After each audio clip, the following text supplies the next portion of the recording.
Отопительный сезон в столице республики прошел без крупных аварий. Сегодня в столичной администрации прошла церемония символического закрытия задвижки, приуроченная к окончанию отопительного сезона. Подача тепла в объекты столицы началась в сентябре прошлого года. Для подготовки к сезону было направлено более 200 миллионов рублей. Построена новая котельная в районе поселка Марха. Еще до завершения отопительного сезона коммунальщики столицы начали подготовку к грядущей зиме.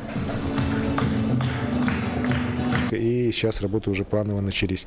Конечно, вот таких масштабных работ, как в прошлом году, мы в этом году проводить не будем.